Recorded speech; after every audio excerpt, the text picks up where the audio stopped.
Nasunog habang tulog ang 16 na residenteng nasawi habang 3 sa mga ito ang sugatan matapos matupok ng apoy ang tinitirhang nursing home sa lalawigan ng North Sulawesi sa Indonesia.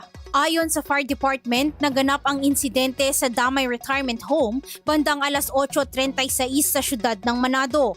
Ayon kay Jimmy Rotinsulo, hepe ng Fire Department, karamihan ay natagpuang wala ng buhay sa loob ng kani-kanilang kwarto, lapnos at halos hindi na makilala.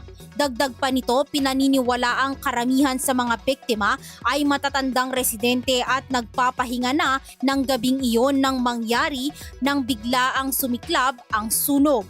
Samantala, naapula ang apoy bandang alas 9:30 ng gabi matapos dumating ang 3 fire truck na ipinadala ng pamahalaang lungsod ng Manado. Sa ngayon ay patuloy na isinasagawa ng pulisya ang proseso ng pagkilala ng 16 na kataong nasawi sa sunog. Layunin ng prosesong ito na matukoy ang kumpletong pagkakakilanlan ng mga biktima bago makipag-ugnayan sa kanilang mga pamilya.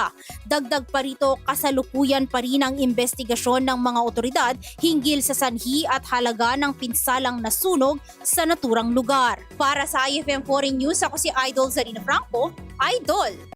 IFM News.